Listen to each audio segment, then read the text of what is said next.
our latest videos in one place. Tess Holliday, the high priestess of fat acceptance, has announced she's, wait for it, trying to lose weight. This from the woman who built an entire brand on glorifying morbid obesity and shouting down anyone who mentioned the undeniable health risks.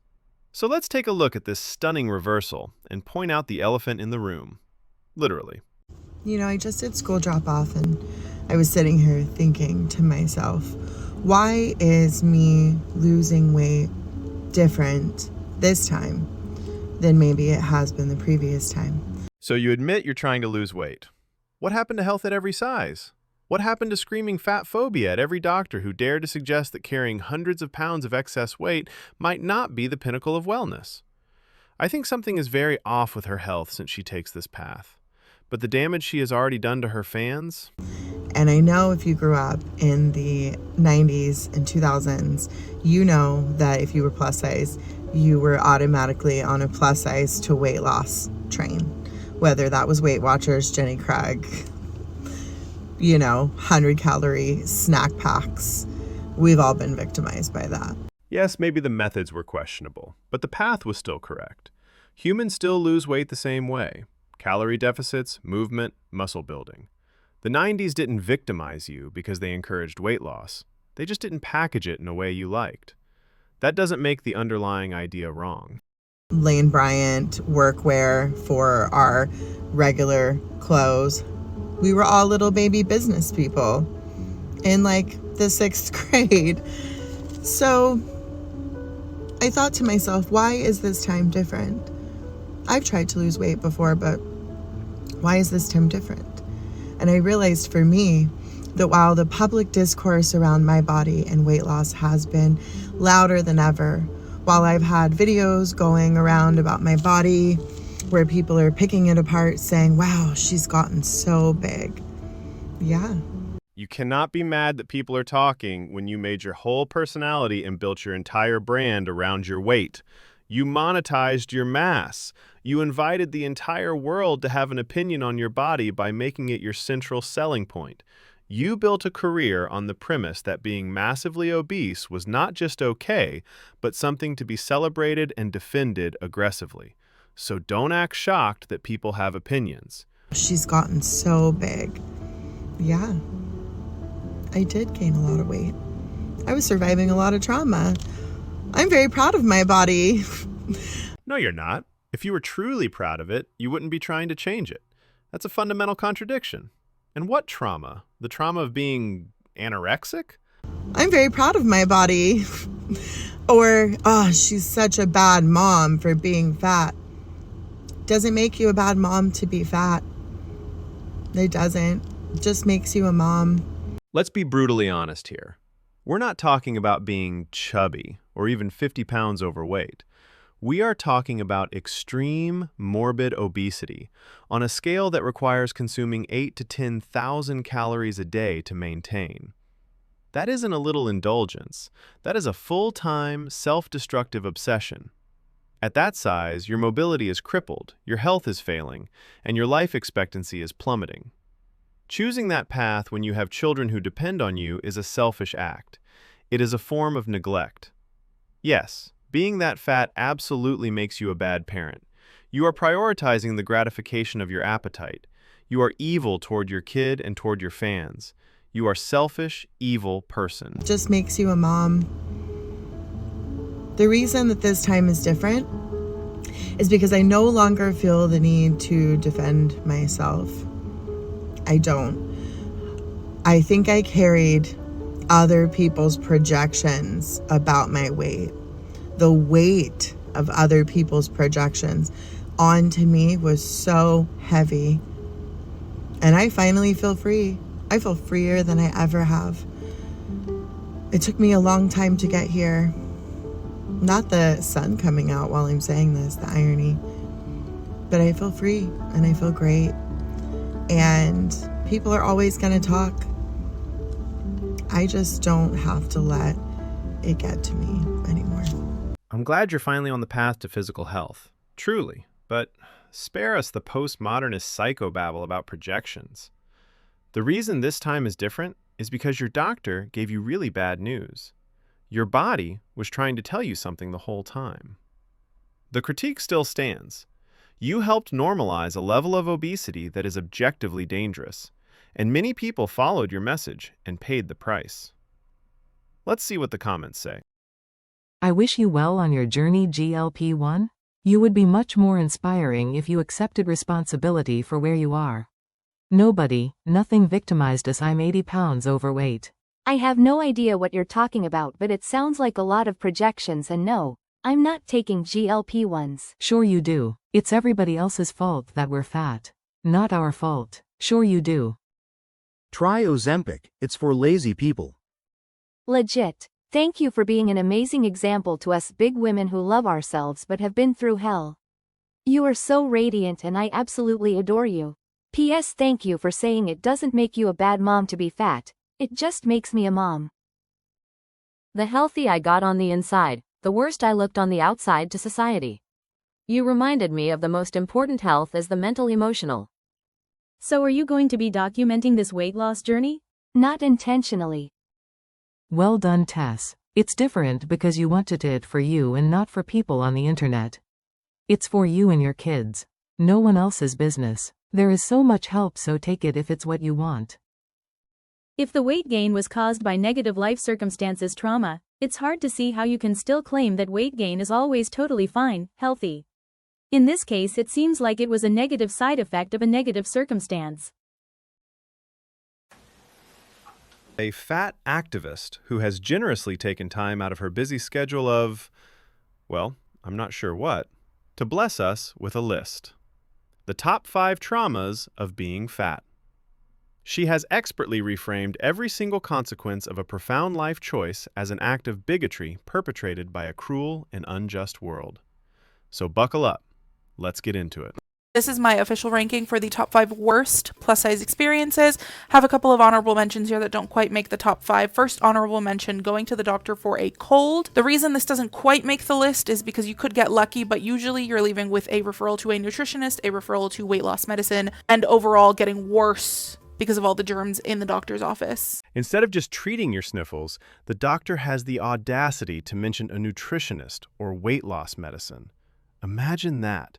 A medical professional looking at the single greatest comorbidity factor for nearly every major disease and suggesting you address it. The sheer horror of a doctor practicing preventative medicine. Second honorable mention is finishing your food at a restaurant. It feels like there is FBI level surveillance when you do this. Everything is microchipped. Everyone is watching. Maybe that hyper-awareness is less about people staring and more about you assuming they are. Most people are far too absorbed in their own lives and meals to care about yours. This paranoid fantasy that you're the center of everyone's attention is less about their bigotry and more about your own self-consciousness. Now entering the official list at number 5, we have coordinating the group photo. Specifically, if you, the fat person, are coordinating the group photo, you won't miss the telepathic communication happening between everyone trying to convince you that you're the tallest in the group and therefore you should go in the back. I am 5'4" and I have been told that I am taller than 6-foot people before in order to benefit the group photo aesthetically. If this is true, maybe as a clumsy, non-confrontational way of saying you take up more visual space. It's about mass. Group photos are about composition, and large objects naturally dominate the frame. At number 4, we have wearing black. This can range on levels of traumatizing, but if you're someone like me that never wears black, everyone will tell you that it's the only color that looks flattering on you because, according to color theory, it makes you look smaller. This goes at number 4 because unfortunately half the time they are right, but the internalized fat phobia makes me want to put it on the list, so it's on the list. This is called external reality. Dark colors recede, light colors advance. This is objective color theory, not a personal attack. The fact that you see a universally accepted principle of visual art as a trauma indicates a profound unwillingness to accept any feedback that doesn't validate your choices. At number 3, we have classic, simple, but still average level trauma, liking yourself. Everyone and their mother will make you feel like a terrible person for this. I highly recommend taking your blood test results with you everywhere you go so that you can prove to people who get mad at you for liking yourself that you're healthier than them. That's a good conversation starter. This is the most telling point of all. You've reduced health to a single, manageable metric like blood pressure to win an argument, completely ignoring the immense, long-term strain that hundreds of extra pounds place on your joints, heart, and organs. Health isn't a card you play in a conversation to shut people up. It's the functional capacity of your body. Liking yourself shouldn't be a defensive act requiring medical paperwork. It should be a motivation to care for yourself, not just validate every state you're in. I went back and forth quite a few times between number 2 and number 1's ranking. I think I would still want to switch them, but I'm so far removed from elementary school trauma that maybe that's why number 1 feels a little scarier. Number 2, we have telling someone in elementary school that you have a crush. This made global news every single time. It was unfathomable that a chubby child could like someone. It was the topic of every sleepover. I even got a prank call once to my home phone, landlines, remember those? My parents picked up. And the person on the other line wanted to confirm if I had a crush on this person. Childhood teasing is universal. Kids get roasted for literally anything. The attention you remember may feel huge, but that's because you were a kid.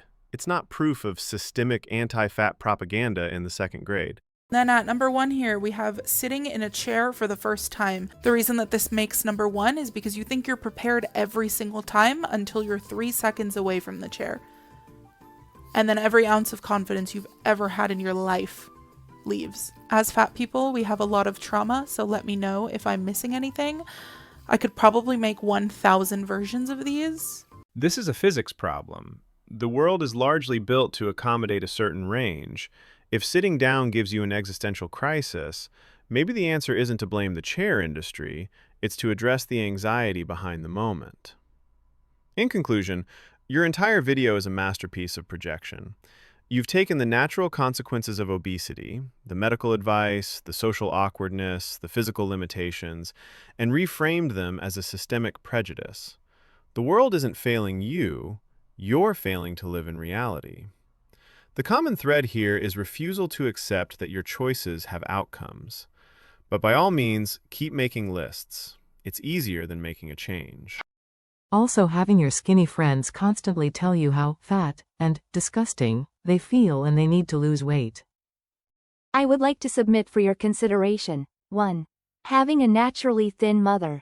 2. Getting chub rub on the first day of a vacation where you have only packed skirts and dresses.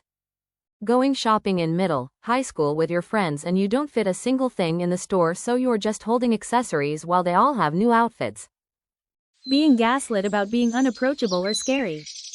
Fear of seeing people you haven't seen in a long time because they'll notice I'm fatter, still fat, etc.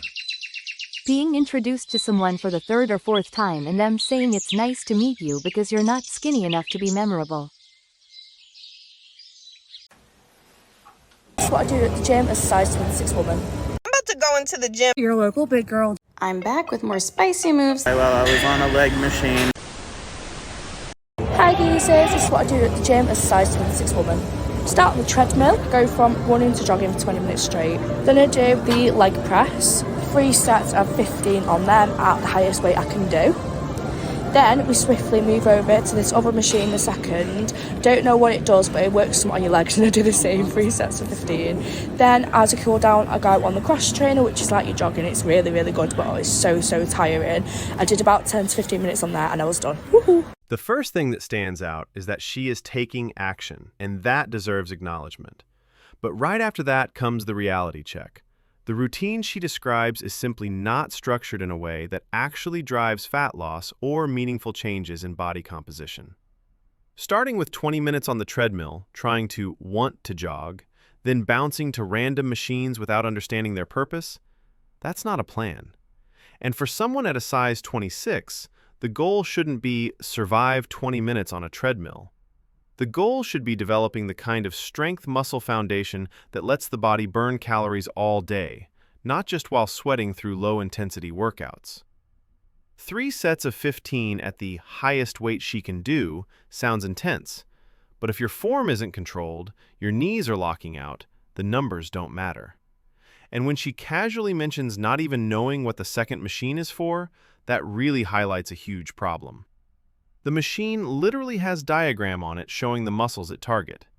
That mystery machine is probably a calf raise, and using it without understanding technique is barely better than doing nothing. For someone with a lot of weight to lose, training blindly is not only ineffective, it can be risky for joints already under pressure. Finishing the session with a cool down on the cross trainer for 10 to 15 minutes is another example of misplaced effort. She's essentially doing cardio sandwich workouts, cardio before, cardio after, and machine hopping in the middle. Cardio has its place, but relying on it as the backbone of a fat loss program is one of the biggest traps overweight beginners fall into. The body adapts fast, calories burned drop over time, and it becomes a grind. What she truly needs is a structured set of compound lifts, squats, hinge variations like RDLs, rows, presses, and simple progressions. Muscle is metabolically active, meaning building it turns the body into a fat-burning machine around the clock. At the end of the day, it's good that she showed up, but intention alone doesn't equal progress. If she really wants to change her body and break the cycle of ineffective gym sessions, she needs guidance. Not random machines, not guessing, not chasing exhaustion, and definitely not trying to become a cardio hero before fixing foundational strength. 10 to 15 minutes in the gym? May I ask what your goals are? Doing a little steady-state cardio, 2 leg exercises, then more steady cardio doesn't seem like it will target much. I'm about to go into the gym and assert my dominance by farting in the free weights section. I'm off 2 Eddies and a scoop of pre-workout midday. My program, Fat Rebellion. My target audience, the broads. Talk to me nice.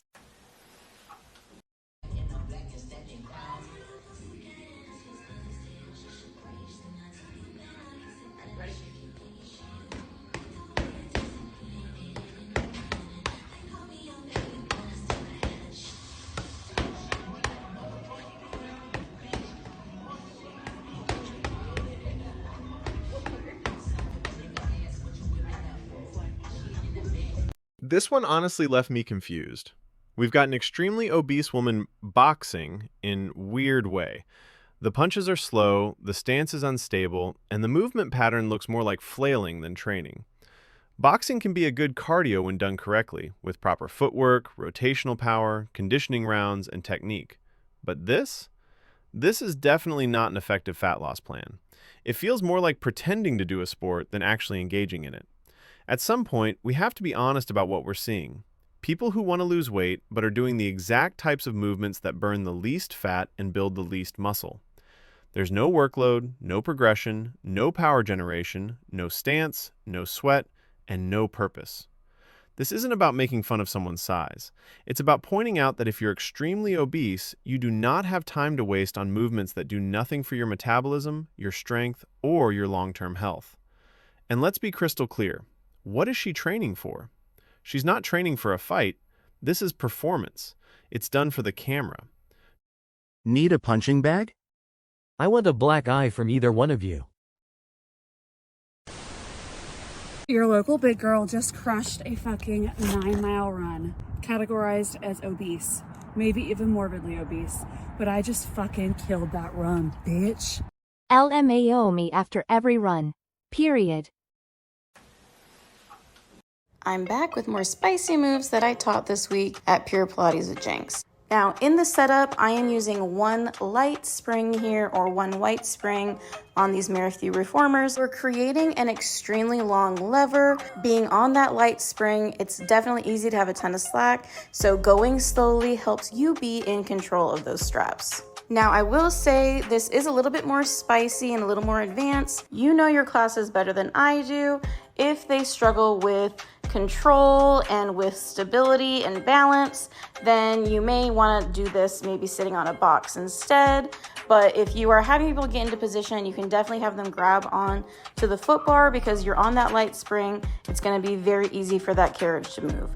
Now for each of these moves, I did about 5 to 8 reps, and then you of course will turn around and do these on the other side. Let me know if you try these in your classes. Always remember, Pilates truly is for each and every single body. This one really highlights a huge issue in the fitness world: people mistaking complexity for effectiveness. She's talking about spicy moves, light springs, and long levels, but the moment you actually watch what she's doing, the problem becomes obvious. These so-called advanced movements are basically unresisted lateral raises and awkward tricep and lat patterns that have almost zero intensity behind them. On one of the lightest springs available, the machine barely offers resistance. So what exactly is being trained here? Certainly not strength, certainly not muscle, and definitely not anything that meaningfully contributes to fat loss. It looks more like slow posing than an actual workout. When she says Pilates is for everybody, that part is true, but that doesn't mean every move or every variation is worth doing, especially for someone who needs real metabolic stimulus. What she's demonstrating is essentially a high coordination, low impact, extremely low resistance routine that might be fine for someone already fit and looking for mobility work, but it makes no sense at all for someone overweight who needs structured resistance to build muscle and burn fat. I want to point something out in general. We've become so terrified of hurting people's feelings that we celebrate simply moving your body with no regard for efficacy or purpose. The goal should not be to just work out. The goal should be to transform your body, to shed the life-threatening adipose tissue and build a strong, resilient, muscular frame that allows you to live a long, active, and powerful life. This requires discipline. It requires the discomfort of heavy compound lifts and understanding that the nutrition is 80% of the battle. Was doing real good, and then 2 guys walked by while I was on a leg machine and so obviously turned around and looked at me to laugh.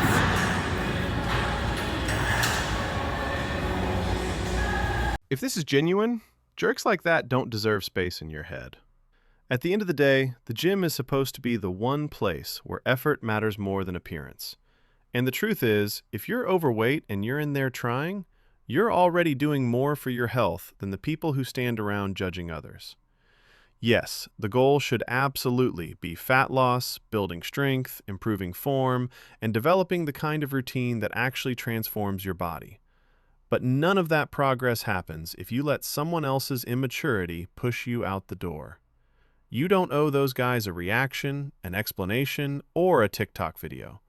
You owe yourself consistency, discipline, and a focus on your own trajectory. The gym is yours just as much as anyone else's. Don't quit. They're in the minority of gym supporters. You got this. I'm proud of you. So this is the story of a modern-day fitness warrior, a tale of struggle, of triumph, of 130 calories. Let's talk about why the story we're about to see is a beautifully produced fantasy. Get your ass up. We're going to the gym.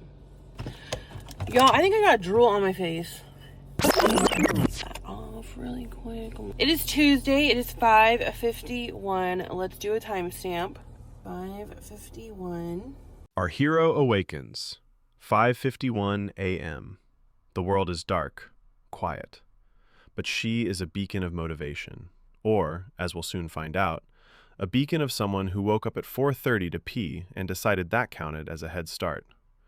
There's drool, confusion, and the unique energy of someone who woke up early, only to brag about waking up early. Let me tell y'all a little story time about this morning. Girl had to go to the restroom, so I woke up at like 4:30, and I was like, you know what, Pris, you're already awake, so let's just stay awake. And then I was like, hell no. So I went back to bed, and then I didn't want to wake up again. Snooze my alarm, because I was just like so tired. Long story short, I am not a morning person. I'm not a morning person. I thought I was for like 2 minutes, and then I was like, never mind. Not a morning person. The struggle is real. But this isn't a story about discipline. It's a story about content. The real goal here isn't to become a morning person. It's to film the struggle of becoming one. It's relatable, it's engaging, and it's a fantastic distraction from the actual work. Setting a goal that I want to get on the Stairmaster for at least 10 minutes. Oh my god, girl, 10 minutes is kind of a long time on the Stairmaster. What are you talking about? Pray for me, please pray for me, because girl, last time I went on there and I was like, 15 minutes I'm gonna be on the Stairmaster. Literally in 3 minutes I was like fighting for my life. I was fighting for my life on that Stairmaster. So we're gonna go to the gym. We're gonna what? We're gonna unbig our backs and wish me luck. Stairmaster, I'm coming for you. I'm coming for you. Fighting for my life. This is the core of the narrative. It's not exercise, it's a battle. And this is where the lie is sold. She's framing this 10-minute ordeal as the pinnacle of effort. But for someone her size, this isn't a battle for fitness, but for views. The real physiological battle against insulin resistance, against systemic inflammation, isn't happening here. It should be happening in the kitchen. And it's a battle she's not even showing up to. The Stairmaster has become her personal final boss. The gym rat is ready. She's pumped. The gym rat wants to walk flights today. That's what she's telling me. She's speaking to me, huh? She's telling me, get on the Stairmaster right now, girl. And I'm going to do it. And one thing about me, I'm going to do it. So come on, let's go. No, a gym rat is in the weight room growing stronger. A gym rat understands that the goal is body composition. They're focused on losing fat and building muscle.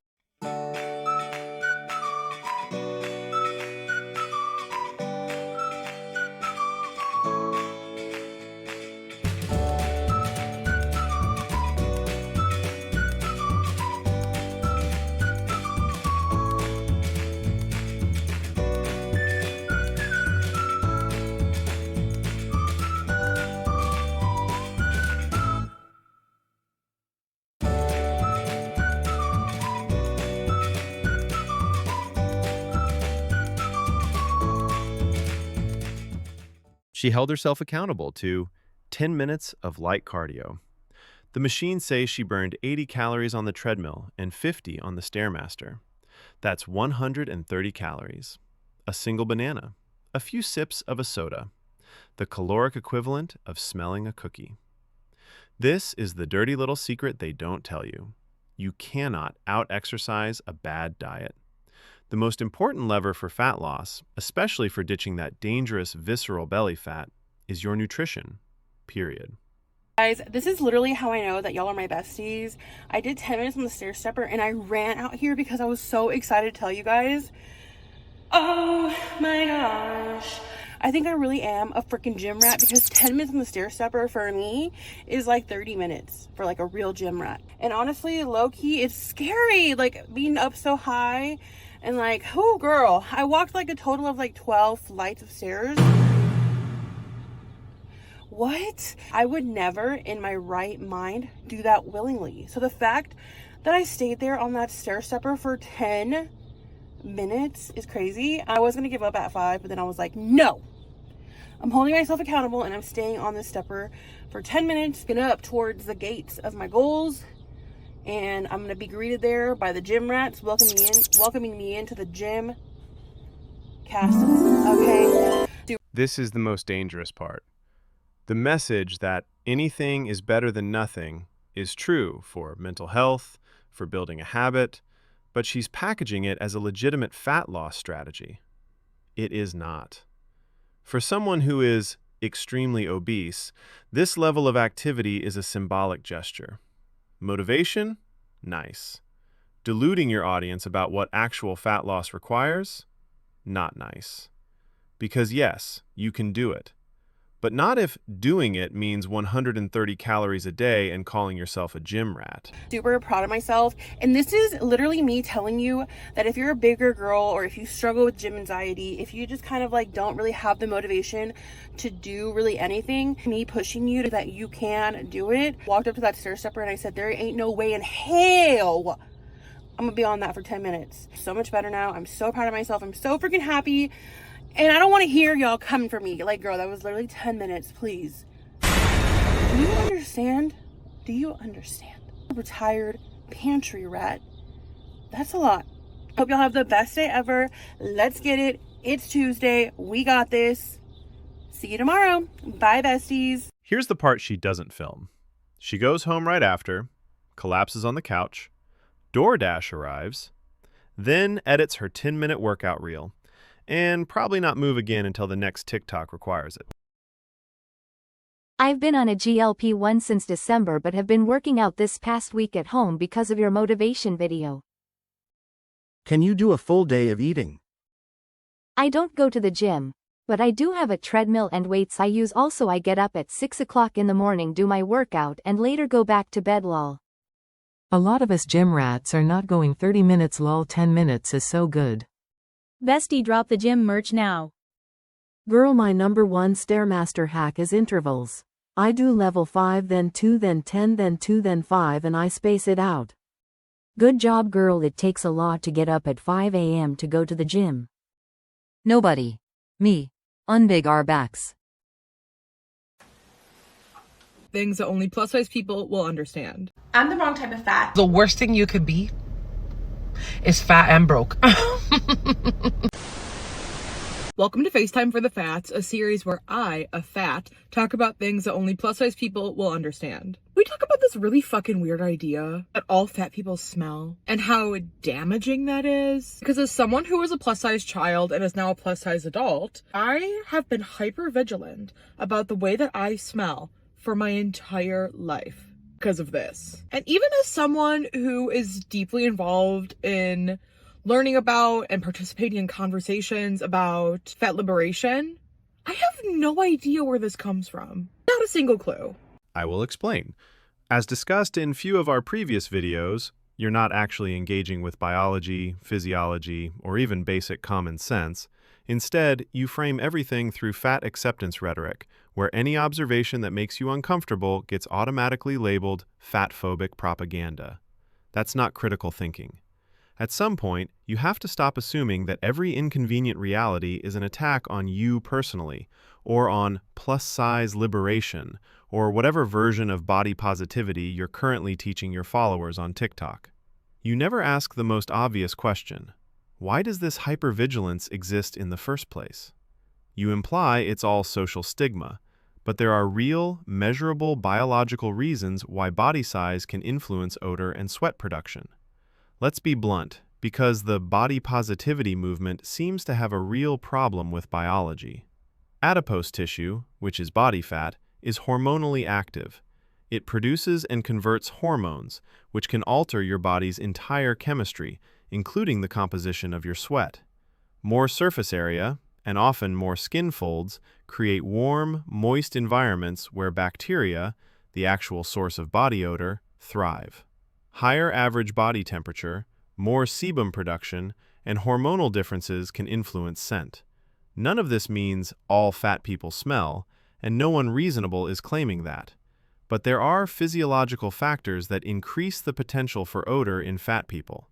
That's just lived reality for any body type with more folds, more heat retention, or more sweat. You completely ignore these basic biological explanations in favor of blaming weight stigma. Not a single clue, but I certainly know its impacts. Because when I go up in my comments, especially on Instagram, I'll see like 13-year-olds who otherwise talk about Roblox up in my comments being like, file this under posts you can smell. Huh? Even like when I go to the gym, a place where people, despite the amount of deodorant they put on, might smell, I'm extra aware that I don't. And this goes all the way back to when I was a kid, whether it would be for gym class or even on just any casual Tuesday. There's always this pressure to not smell. So, like, can anyone let me know what the history of this propaganda is, or, like, let me know if you relate, because I know I cannot be the only one. And don't get me wrong, it's nice to smell nice, but it's the hypervigilance based on fat-phobic propaganda that I have a problem with. You're trying to turn a matter-of-fact biological conversation into a moral issue, and that's where your argument falls apart. You present yourself as someone deeply involved in learning about weight stigma, but you frame the world through a lens where no physical difference is ever allowed to have a physical explanation. And the irony is that your hypervigilance, the same one you say has followed you since childhood, is probably made worse by this exact mindset, because you treat normal physiology like a forbidden topic that must be denied rather than understood. If you ever stepped outside the fat acceptance bubble for 5 minutes, you'd realize that acknowledging biological realities doesn't invalidate anyone's dignity. Also hyper-aware when I'm breathing heavy, sweating, and eating in public. Hyper-aware of existing. I always just assumed that people figure if we can't take care of our health, we must also not be bothered to take care of our hygiene, and we are. I had a personal trainer who would tell me my sweat smelled like fast food. She would know when I cheated on my diet. Okay, I'm a big girl and I exactly understand where it comes from, because I know what that sour smell from sweaty folds can smell like, and I have smelled that on other large people, sometimes so bad it made my eyes water. Some people are so big that physically can't keep clean. That's where it's from, but that also doesn't mean we all smell. And I've always been crazy self-conscious about it. Hey guys, I'm pretty excited because today I am getting my emotional support animal, so let's go meet him. Look at my beautiful emotional support animals. They're so gorgeous. Ah, they emotionally support our stomachs. It better be lemon peppered flavored. I'm the wrong type of fat, and everyone likes to remind me of that. I can't control where my fat goes, but if my fat from my front was on my back or on my thighs, no one would have anything to say to me. They would probably praise me for having a curvy body. I do not have that type of curvy body. You say you're the wrong type of fat, like you've uncovered some grand injustice of the universe. But this whole argument misses the part that actually matters. Biology doesn't care about aesthetics, and your body isn't being judged because your fat sits in the wrong place. Abdominal fat is objectively the most dangerous kind. There's a massive difference between subcutaneous fat on the hips and thighs and visceral fat packed around the stomach, liver, pancreas, and other organs. Visceral fat is linked with higher risks of heart disease, insulin resistance, fatty liver disease, and metabolic issues. Where fat accumulates actually tells us a lot about health risks. You cannot judge my lifestyle based on this body type, based on any body type, because there are bigger bodied individuals who live healthy lives, who are healthy and are active. I'm so tired of people making assumptions about me based on my body type that I have no control over, because even if I were to lose weight, which I have, the body type would remain the same because this is my body type. This is what it is. It doesn't go away. It does not matter how small I am. This doesn't go away. This isn't how fat loss works. Yes, genetics influence fat distribution, but are you trying to say that your stomach would remain the same size no matter how much weight you lose? Yes, you are not able to control where fat goes, but how can you say that weight loss does not reduce belly fat? In fact, visceral fat is the first type of fat the body burns because it's metabolically active. But if it was turned around and put on my butt and put on my thighs, no one would have anything to say to me. I have the same body type. Is my doctor concerned and think I'm unhealthy? Nope. Does the general public? Yes. You're gorgeous and they can STF you.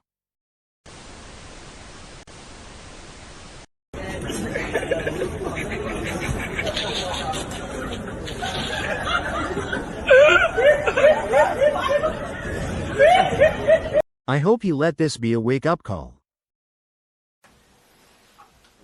Listen to me on everything that is holy. If you are skinny and have money, don't pretend to know my struggle. Okay? Because the worst thing you could be is fat and broke. You're gonna stay fat. You're gonna stay fat. Why? Because the McChicken is $1 and some change, but that salad is $17.99. You know what I mean? Like, you have the luxury to get that $17.99 salad. I got no other choice. So I'm gonna stay right here in my little fat bubble. Oh, you saw that hole? Broke. But it's okay, because you could go to a store. You could go to a store and you can find one because they have it in your size. Me, though I can't really even afford it, I'm not going to be able to find it anyways. Let me ask you a question that seems to baffle this entire movement. How is it more expensive to eat less? The fundamental principle of weight loss is a calorie deficit. How exactly does having less money force you to consume more calories? The argument that poverty causes obesity is absurd. If you have no money for food, you will lose weight. You frame it like weight gain is something that happens to you, completely outside your choices, because that fits neatly into the fat acceptance narrative that nothing is ever within your control. You talk about fast food like it's the only option available to people without money, but that's just not true. So overeating cheap calories is still overeating, no matter how affordable those calories are. Weight loss doesn't require fancy salads or $17 bowls with quinoa and gold flakes. It just requires fewer calories, not expensive ones. Your logic basically suggests that the less money someone has, the fatter they magically become. And let's not ignore the sheer fatalism of her statement, "You're gonna stay fat." This is the ultimate surrender. You present your fat bubble like it's a place you've been trapped in, rather than a place you're actively reinforcing with the choices you're defending. Bruh, eating to the point where you become obese is literally the most privileged thing you could do. Eating irregularly when you're lucky enough to have a meal causes weight gain. Empathy is a thing that is free, so is Google. How did you get money for your tattoos? So you telling me I'm chugging green tea every morning for no reason? You're telling yourself that. You drink green tea every single morning. Why are you still big? I'm not trying to be funny. I'm just asking a question. I don't want to be rude. I just want to know more about you. Every morning you wake up and religiously you pick up that green tea and you chug it. And every afternoon you're still large and in charge. So make it make sense. I'm not telling you green tea doesn't work. You're actually experiencing it. You drink it every day and you haven't lost a single pound. So if I was you, I'd put the green tea up. You eat fast food. I'd like you to start eating slow food. Slow food. Eat some slow food. But no butter sounds so miserable. But you're so big. So who cares about what's miserable? Being so big, so miserable. You cannot get on a zip line. That's crazy. You cannot get on a zip line. When you out of town and everybody else in the group is getting on the adventures, they getting on the horse, they getting in the zip line, they having a good time. You can't fit on one. That sounds horrible. But it's true. I went to a fat person conference. It was crazy. It was one of my favorite ones. This morning, my son asked me why I was fat, and I used it as an opportunity to break the cycle of diet culture. If you've ever wondered how far the fat acceptance movement can go, these might be the wildest examples yet. First, we're diving into one of the strangest events, an actual convention dedicated to celebrating being fat. Buckle up. I went to a fat person conference. It was crazy. Let's check it out. We are at Philly FatCon. What is Philly FatCon, you ask? Philly FatCon is really the first convention of its kind, made by plus-size fat people for fat people. Okay. Here, you're in a space where you can build community with other people who understand your lived experience, who want to meet you, commune with you, and get a chance to know you, build community. A community built around not addressing the one thing that's hurting you. What is the actual goal here? No surprise, it's mostly women here. I'd say for what, like every 15 women, it's one guy. What made you want to come to Philly FatCon 2025? I think just being in a creative space with like people who can celebrate our bodies. When you become a certain size, it definitely becomes a part of your identity. Once you're overweight for a certain amount of time, at a certain amount of size, it really becomes part of just who you are. That's how you see yourself, even if you lose the weight. They treat obesity like a personality trait, not a dangerous medical condition. Well, I've been broke long enough. It's who I am now. might as well celebrate it. They say, don't let your weight define you, while building an entire identity, activism, and community around that very weight. I am fat, therefore I am. But this guy gets it. He senses the absurdity. What made you come to Philly FatCon 2025? As a fat activist, I want community, and this is the place to be for community. What's a fat activist? Someone who wants people to understand kind of the impacts of weight stigma and just having a larger body and what it means to kind of move around in the world. You know what would be actually activism? Demanding better access to nutrition education, pushing for more spaces to exercise, expanding mental health support around food addictions. But instead, you argue the problem is society noticing obesity, not obesity itself. How does encouraging people to stay where they are protect them? What made you want to come to Philly FatCon 2025? I came for the environment, being around like-minded people, being around people that are same as me, struggle with the same things, and figure out best way to live life. Community. Yeah, community. Did you have a good time? I did, yeah, and I'll be here tomorrow. Awesome. What about you? No, I have to go. It was fun though. The danger of this is targeting people who want to change, people who need encouragement in the right direction. This is sabotage. Bro, it's so cool that there's a community for people to get together of like-minded individuals, but I don't know if this is where I should be, being completely honest. I don't want to be fat. So should I go to the fat conference where people are talking about loving yourselves for being fat? Should I love myself for where I'm at? You know what I mean? Or should I keep pushing and going harder and not accepting who I am to get to eventually where I want to go? I don't know. If you have any advice, please let me know in the comments. At the end of the day, the absurdity is that the entire space is structured to normalize and defend a condition that is objectively harmful, medically dangerous. It replaces self-improvement and encourages people to find comfort in staying exactly where they are. This looks to me like group therapy for avoiding the truth.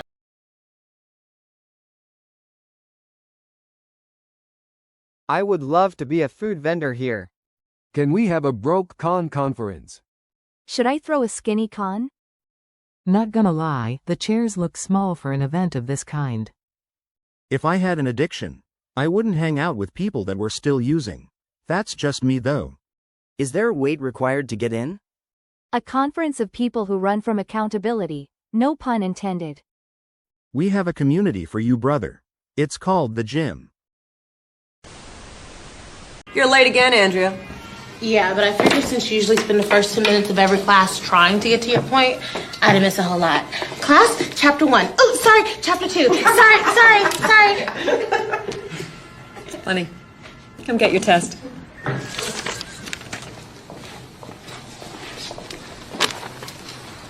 You can't be fat and mean, Andrea. What? You heard me.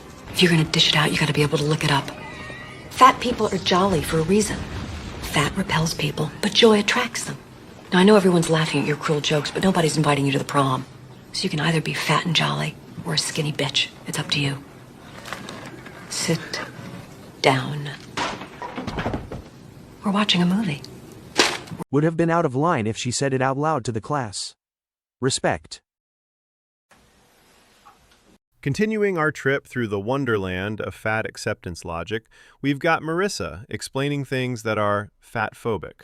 Welcome back to my new series where I tell you some things that are fatphobic that you may not have known are fatphobic. This is one of my favorite ones. So if you think that a fat person existing is promoting obesity, newsflash, that's fatphobia. Because a fat person existing, it's not promoting anything. Because the word existing does not equal the word promoting. They're not synonyms, folks. So you equating fat people existing to promoting obesity? Yeah, that's fatphobia. Stay tuned for part 3. No one thinks merely existing is promoting obesity.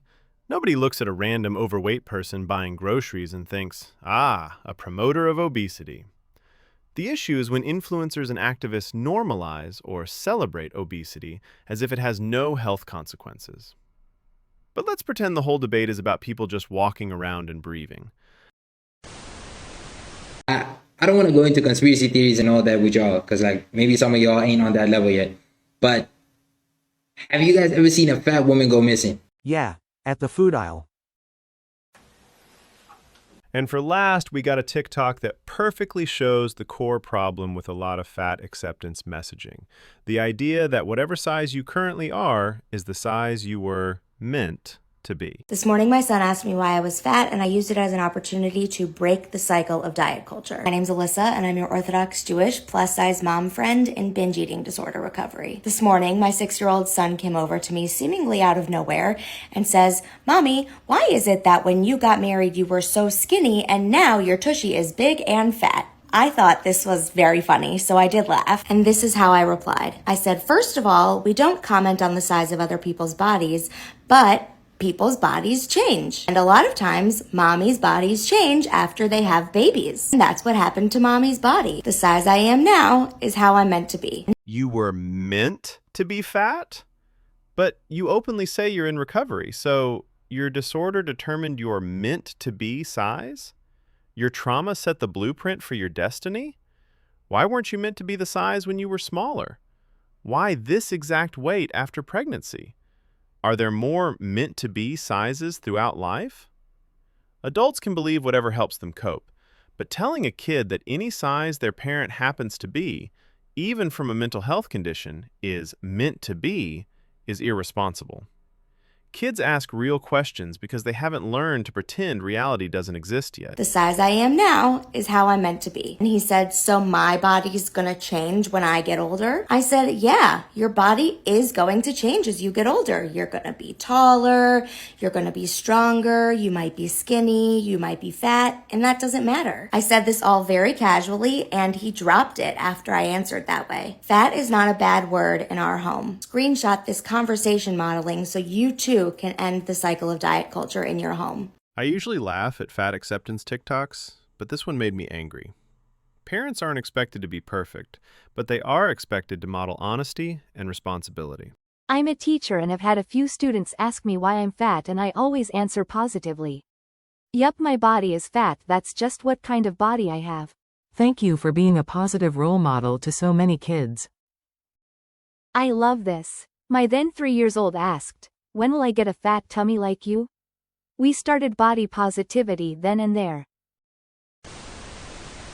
Y'all, so I wanted to give y'all a story time on. Huh? Hold on. Huh? Rihanna, girl, no. Thank you, though. She supposed to look like some Rihanna. No, she didn't. You told yourself that. We're looking at a workout that proves showing up matters, but having a good trainer matters even more. Come work out with me as a plus-size fat girl. Today I'm seeing my trainer, and baby, we were moving, okay? This was a 3-part workout. This was my first circuit. It's those little stepper things for 30 seconds. Then I do 20 of these, 10 on each side. These really, truly killed me, okay? The circuit starts with those little stepper things, which for someone obese is fine as a warm-up. It works, but why? Next, bodyweight squat combined with a cable ab twist, which is an exercise trainers give when they want to look creative but don't want the client to progress. This is pointless. This one, though, this one was really freaking hard. So this is like a stepper with a curl. And again, I did 10 of these on each side for a total of 20. And then that's my first circuit. I end the first circuit. Oh, hold on. I need to get a little fan break because, baby, I was dying. Next, step to curl. Of course, nothing says effective programming like smashing 2 unrelated exercises together for no reason. The problem is that there's zero benefit to combining movements that require completely different load stimuli. Trainers often do this thing where they take harmless exercises, mash them together, and call it functional, usually because they want to appear innovative. Obese beginners will benefit mostly from compound lifts, technique development, and progressive overload, which should be the goal here, I think. But then I end each circuit with 1 minute on the bike, and I do that 3 times. I then go into my second circuit, and I do this 3 times as well. So I first start off with squats, bar squats. These definitely go light if you've never done them. And then I just did some back pulls, or I don't know what the hell these are called. The trainer thought mixing circus tricks together was smart, but not working on her squat form. Okay, and for last, the only sensible exercise, cable rows, the one movement that actually makes sense here. Back pulls, or I don't know what the hell these are called, but some lat pulls, because you guys know I never skip the back. The back is what gets you snatched, baby. And I was sweating. Like, I'm telling y'all, this workout don't seem hard, but I was dying, and I did that 3 times, and that was my workout today. The problem with this isn't her or the fact that she's trying, but the trainer and the programming. She needs a new trainer who programs for efficiency and transformation, not only entertainment. Your heart rate will be elevated, yes, but this is overcomplicating things in my view. I am all for a minimalistic approach, so maybe overreacting, but there is, for sure, a lot of time wasted here. What do you think? Can you share your trainer's info? Moving on to the next one, motivational speech from Anna. Sometimes I go to the gym and I get reminded about the people who just really want me to fail, just really want everything in my life to go wrong. And in the beginning, it's always upsetting. It's always upsetting to like see this. But what I don't think they realize is when they do this to me, it just makes my resolve to succeed so much stronger, because I will prove them wrong. I will do the things they think I'm not capable of. So I guess, thank you. Thank you for so consistently and constantly trying to hurt me, because it has made me stronger and it has made me more resolved to do all the things I want to do that you think I'm not capable of. Anna's motivational monologue, starring external validation as the main character. The person she actually needs to prove something to is herself. Because at her size, extremely obese, the goal should be reclaiming her health through losing weight. They actually think you're not capable of consistency. They assume you won't be here in 6 months. Like my girl Taylor Swift says, people throw rocks at things that shine. You will never be trolled, bullied by anyone doing better than you in life. We don't think about you that much, Anna. Your actions kind of speak otherwise. This comment actually speaks otherwise. And for last, we've got someone battling the ab machine. Every day I'm looking at my stomach, like, is my stomach getting smaller or am I tripping? Like, is my hard work finally paying off? And I need to stop that, because I don't want these results to come instantly. Like, I really want to enjoy the journey and fall in love with the process. And don't get me wrong, I want to fall in love with the results, because I'm not working this hard for nothing. But what I'm noticing is comparing myself now, like how my body looks now, to someone who's been working their ass off in the gym. And it's like, I want to look like that. Why don't I look like that? And it's like, girl, you gon' get there. Patience. I got to talk to myself like this all the time, because I want these results. I want a flat stomach. I want a big butt. I want nice toned thighs. But when I keep working on it, I will eventually get there.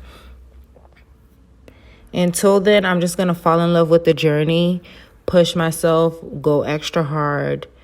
And this is all part of the process. This stomach going to be gone. The wish list.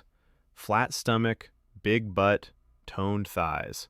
Great goals, but the ab machine isn't going to magically do any of that. Spot reduction is biologically impossible. Doing endless ab crunches won't shrink your stomach. Maybe a better approach is diet. Going extra hard on the wrong thing is wasted time and energy. She should be hitting compound lifts, which would also engage her core, controlled calorie deficit, progressive overload, and actual strength training, not trying to crunch away the belly fat. I did this yesterday. Woke up today, couldn't even laugh. Core muscles sore AF. Especially since Planet Fitness membership is really hard to cancel. You got the rest of your life to exercise, so yes, be patient, enjoy the process. Showing up to the gym while overweight takes courage. But bad programming, unrealistic expectations, and doing the wrong exercises won't get anyone to the results they want. If you want more like this, hit like, subscribe, and tell me what you think.